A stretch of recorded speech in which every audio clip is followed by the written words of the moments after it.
Welcome to our Lunchtime Live program on WJEJ Radio, a partnership with Washington County Public Schools, the third Thursday of the month. This is Will Kaufman from the Public Information Office, joined today by Dr. Jeff Gladhill, the Supervisor of Special Education in our school system, and Mariam Robbins joins us, Coordinator of Special Education.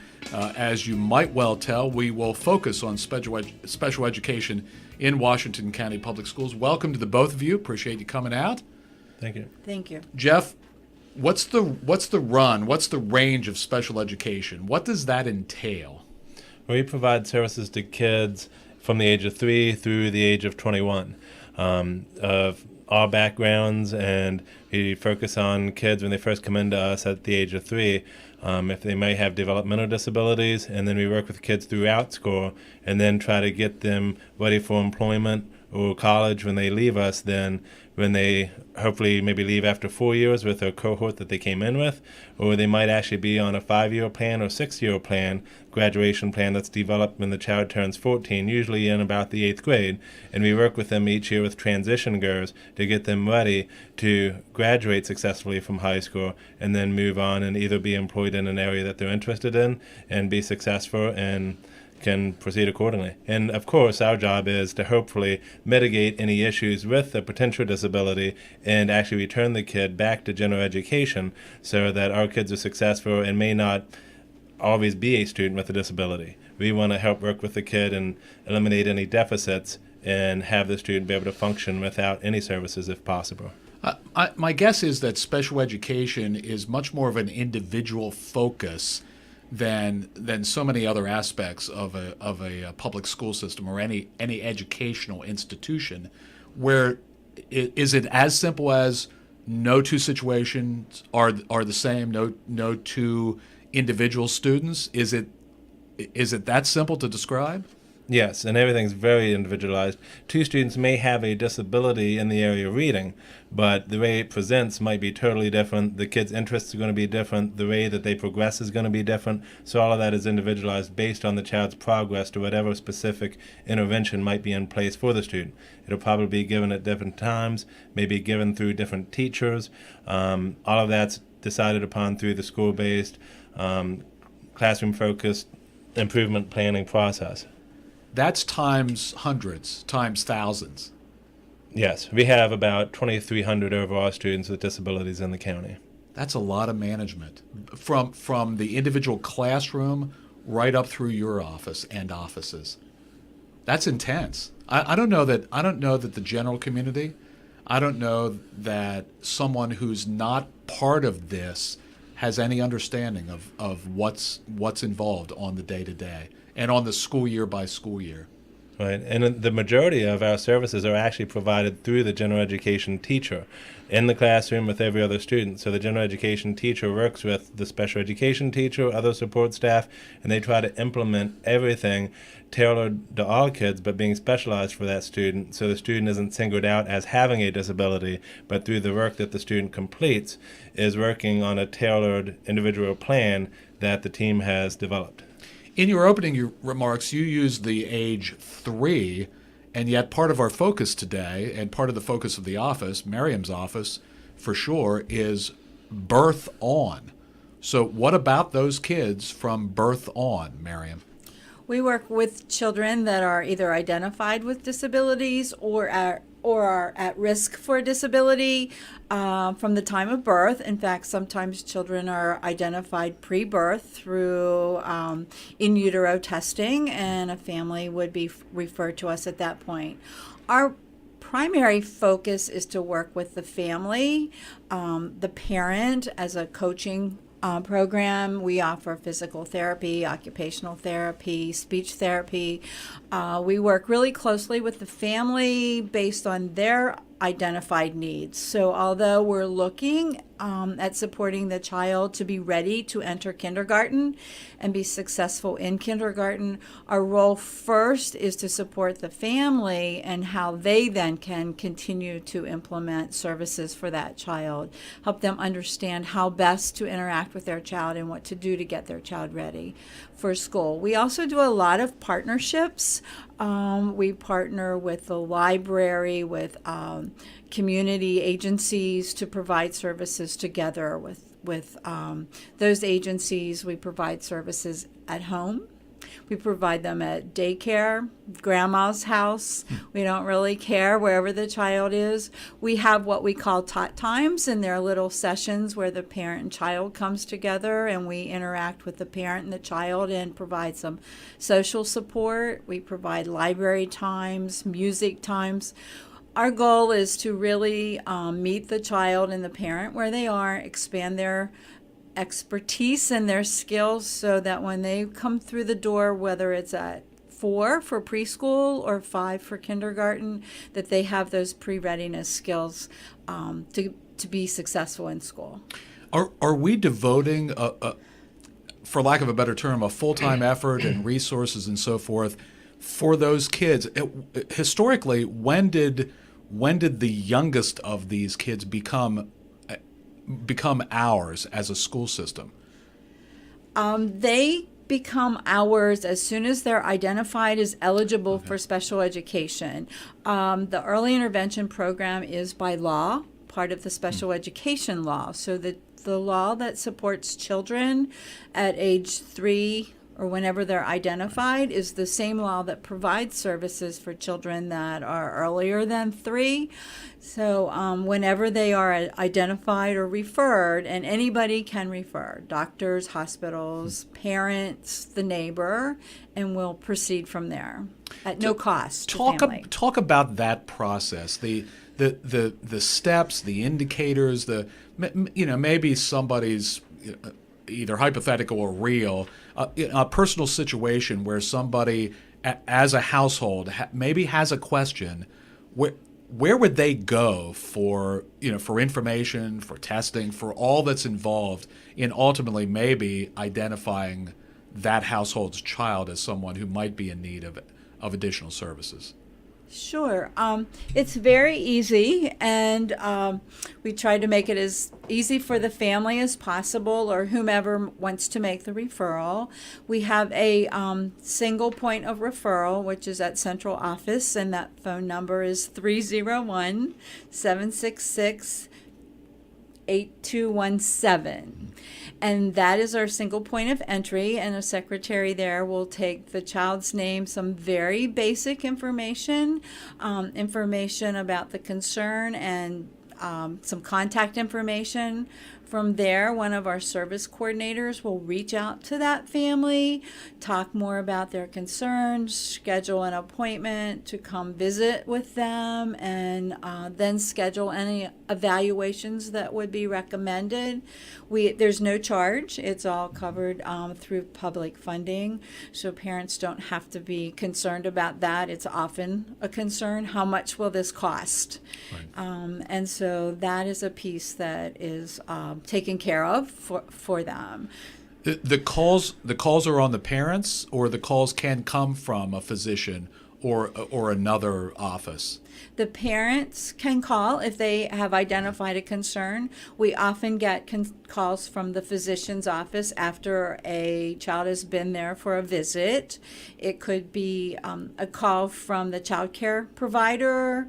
It could be grandma or grandpa, but we are going to reach out to the parent once a referral comes. We get calls from neonatal hospital units if a child's been born premature. Our local hospital does a lot of referring for children that are born locally. So we will take a referral from anyone who has a concern. I bet our list of partners just in the world of special education has to be as long as all of our arms together. I mean, we couldn't do this as a school system or as a community without partnerships, and I'm guessing multiple layers of partnerships in all of this. Yes, and I think a lot of those really truly happen from birth, as Ms. Robbins was talking about with the Early Childhood Advisory Council. And just to clarify what we started off with, because I know I said from the ages of 3 through 21. That's for students who qualify with an individualized education plan. Birth through 3 goes back to what a school might refer to as an individualized family service plan. So it truly is birth through 21. I just want to clear that up because, as Mariam said, we do offer those services from birth on, and I've been in some of those in-home services with the providers, and it truly is an asset to the family and more so to the student because they'll get in and see the environment, help families out with where they are, and bridge that gap for trying to set up the structures needed for the student to be successful when he or she does come into our school system. Do parents not call in some cases that we ultimately have to offer them and urging that here's what we have to offer that can provide assistance, can provide resources, can provide positive directions for a particular child in a particular household? Why wouldn't a parent call to find out more information? Sometimes it's one, the concern about cost. Sometimes it's a concern about confidentiality, and we absolutely are mandated to keep everything about each family and each child confidential. So there is no sharing of information with an agency unless the parent releases that information, so that confidentiality is not broken. Sometimes it's lack of knowledge about what to expect. Sometimes it's, well, he's always done that or she's always done that, so I didn't know that was atypical. This is my first child, or I wasn't aware that this was going to impact my child when they started school. So sometimes it's truly a lack of knowledge. Sometimes it's a cultural scenario where families want to keep things within their own family and not reach out. So it's helping them understand, again, we're there to respect their cultural standards and support them in whatever way that is needed. And that is truly the difference between the individualized family plan and the IEP or individualized education plan. We are very much focused on what the family needs. So once we do make that connection, it's about the family and helping them understand that we are there for them. If you're just joining us, it's Lunchtime Live here on WJEJ, a partnership with Washington County Public Schools. Dr. Jeff Gladhill and Mariam Robbins from our offices of special education in our school system. The answers seem obvious to this question, but I'd rather have the two of you actually do the answers. What are the advantages of identifying at a very early age, ultimately knowing who we're getting ultimately in the school system? My guess is we get a large percentage of those kids who are identified prior to school age. Then they come into our schools. There has to be a set of advantages to knowing who's coming into our classrooms in pre-K and kindergarten. Yes, there definitely is, and especially if we can get early identification, a lot of times we can get the child to the point where there might no longer be a delay of 25% in a specific skill set, where the child may not even be eligible then for services when they get school age, because that's our purpose. We want to get the kids as soon as possible, and say there's a speech concern or another developmental concern. We want to get in and have our professional staff get in and help set routines, provide services, partner with the parents, and showing them how they can. I hate to relate it like this, but it's almost like if you go to physical therapy for an injury. You always want to ask your physical therapist, what is it that I need to do to get better? But this in-home training that's provided pretty much coaches parents as to what they can do consistently at home, even during like the upcoming winter break. What can we do over breaks? What can we do when I'm not with the provider to help make my child more successful and to eliminate any potential areas that he may or she may lag in?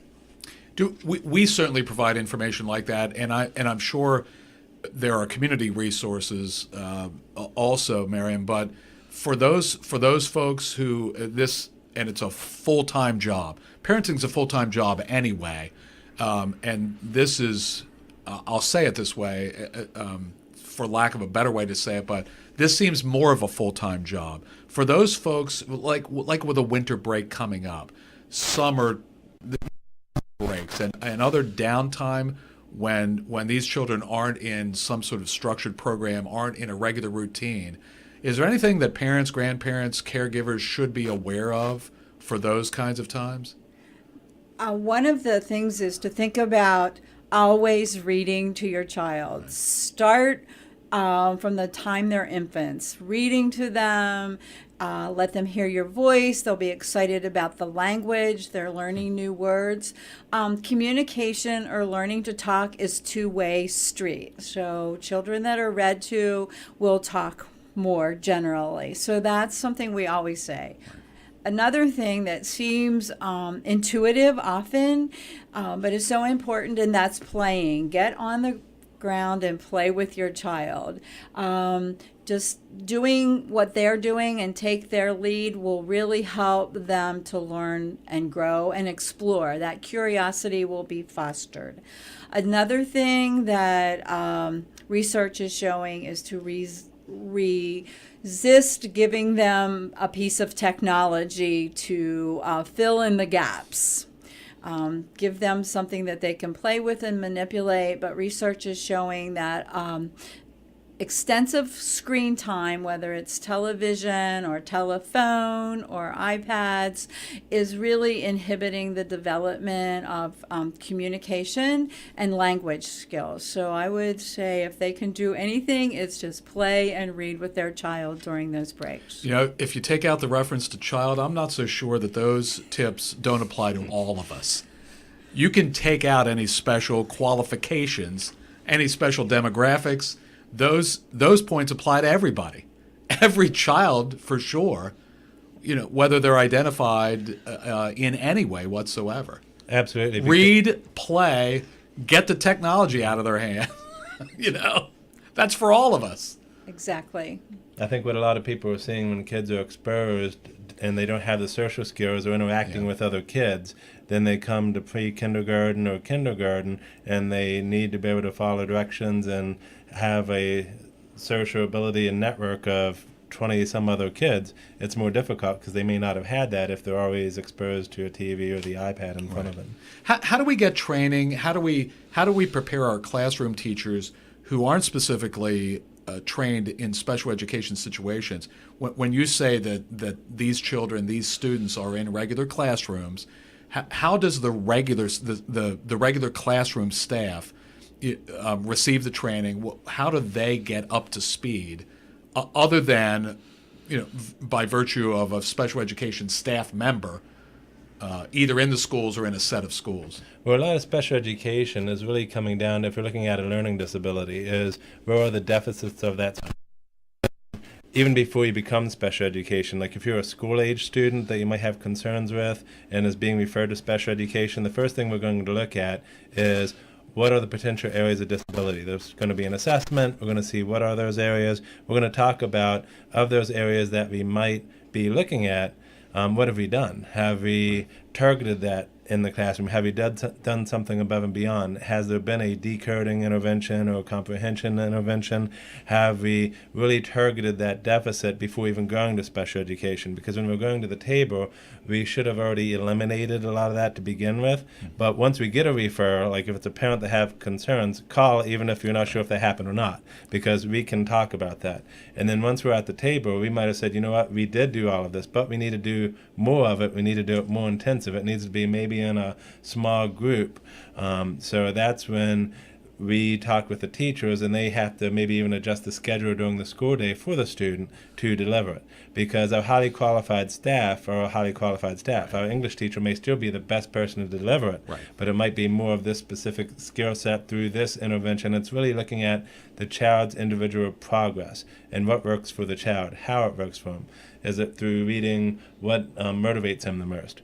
That's what we need to look at, and that's how it's kind of intertwined then in the classroom, because we don't want to pull any kid out unless we absolutely have to show progress, because research has shown kids progress more when they're with all of their students in the classroom setting.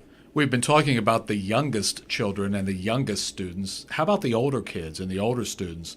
Middle school into high school, we're certainly applying a lot of energy, a lot of focus in keeping them on track and ultimately leading them, helping guide them towards success. What's involved in that part of it at the older level? A lot of it goes back to what is it that they're working towards, because when a student turns 14, we start working on post-secondary transitioning, and we actually develop transition activities for kids, and that changes each year based on their interest. Sometimes it may not change. Schools will do like interest surveys with students. Teachers get to know kids, they know what they're interested in. We try to intertwine all of that to make sure we're developing a plan that works for the kid.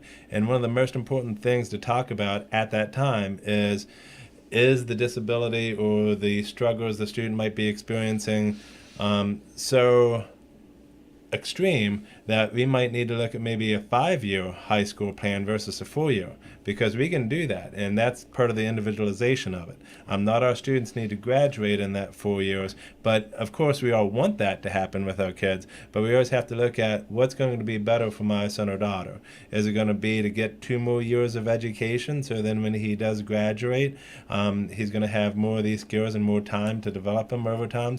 Because with the sequence of high school, you can only get so many credits in a year. So that's considerations that need to happen. And then we want to try to align what we're doing in high school with the student's interest so they can get into the proper college, because colleges have to provide services as well. It's not called an individualized education program, but they all have offices that can help students get accommodations if they leave us with them, and they'll make sure they might get extra time on tests. They can make certain accommodations that the child needs, and I would just recommend contacting each college for that. We're actually working to expand some of our college fairs to include more of that component, and we just actually met yesterday to see how we can do that in the future, and we're going to be focusing on that as we move forward. I assume a key to this, no matter how old the student is communication between the family and the school system to ensure that that child is on track, not only on the day-to-day, but on the year-to-year, leading to success, whether it's in the traditional time frame that every other student is involved in, or if there's either extra time or somewhere in a non-traditional schedule, to make that child successful. That's the point, but that the parents have to communicate. Right. And it's difficult because, as Ms. Robbins was saying, early on, we were focused. Everything's home-based. And then when kids go to school, kindergarten, maybe sometimes parents have more kids. I have 5 myself. It's difficult. It's hard to work and keep track of all of your kids. So as your kids get older, you're running practices, you're doing everything else, and you lose that connection. That's why when a student has a disability, it's required that we do progress reports. And we give progress on those IEP, Individualized Education Program goals, every time we report marking periods and grades to parents. And we heard meetings at least once a year. And then anytime a parent feels something needs to be updated or the school does, we heard additional meetings and want parents to be engaged. If they can't make the meeting because of work obligations, they can pick up a phone and do a teleconference. They can set up a parent conference, because that's one of the tricks, is trying to keep parents engaged, especially when kids get into middle school, high school, and trying to keep them connected to going even to college. Let's visit some universities together. What works best for you? Talk to the accommodation officers. And that's something that's really going to help the kid be successful, to set that plan and have somebody at home. Maybe it's a grandmother, maybe it's even an aunt or uncle that has the extra time. Whoever it is that can help the student on that pathway is going to help us be successful with the student. I don't want to get away today without talking about another point of engagement, and an important one, a group that meets regularly, and we fondly refer to it as CCAC. What is CCAC, and what does it do? CCAC stands for the Special Education Citizens Advisory Committee, and we actually changed our location this year. Before we met at the Center for Education Services. Now we're meeting at Hagerstown Community College. We meet on the third Tuesday evening of every month from 6:30 to 8 o'clock in room 141. That's in the Student Center up on the hill. And in the format, we actually now have presenters coming in to present on certain topics, because we want to try to inform the community and take questions as well. And on January 16th, we're going to be talking about autism, both at the elementary and secondary level. And then on February 20th, we're going to actually be talking about post-secondary transitioning. And then on March 20th, we're going to be talking about the overall IEP process, pretty similar to our conversation today. And then on April 17th, it's going to be more of a birth to 5 family-focused intervention presentation. Anybody can come. Yes, and we want parents' input based on if you've had a happy experience, if you've had an unhappy. We want to know how we can better services, because we do create programs, but we don't fit kids into programs. We change our programs to meet the kids' needs. And we talk about throughout the year, how can we plan ahead for next year, and we always adapt what we have to meet the kids in our community, because that's what we need to do. How big a challenge is it in general, but certainly specifically, because there are so many specific situations? I mean, are we truly almost in a 1-to-1 ratio sometimes, where this program is designed for this situation? Is it that, or can it be that? Well, if it has to be that, we do Sure. that. But normally we always have, it's not usually just for one situation or one specific area of focus. Sometimes we have to get a little bit broader, because it's hard to dedicate a classroom for one student. But if we can get needs met, we to look at the specific area of skill deficit or area of need, if it's behavior, if it's learning, and we talk about how can we best address that. And then we look at that across all of our kids, and how can we best group kids for the following year, taking location into account, because we don't want kids going from one end of the county to the other end, and how can we best meet that need. All right. Before we go, Mariam, can you do the contact information again? Sure. That would be, it's Washington County Public Schools, and we are at 301-766-2981. Okay. Jeff, final word from your corner. Wrap it up for us today. Well, if you have a student or know of a student that you think that might benefit from extra services, especially birth to 5, like when we talk about students at the hospital that there might be some areas with, anytime you experience concern, pick up a phone and call. If you have a student in school that might have services, call the building case manager. You can call the teacher, set up a parent conference. Worst case scenario, if you go through all those steps and you're not able to establish what you think you need, you can feel free to call the Center for Education Services and talk to somebody there, or the Family Support Resource Center, which we didn't talk about. That is another avenue of support for parents. You have to communicate, but start with your school, because they're going to know where to send you.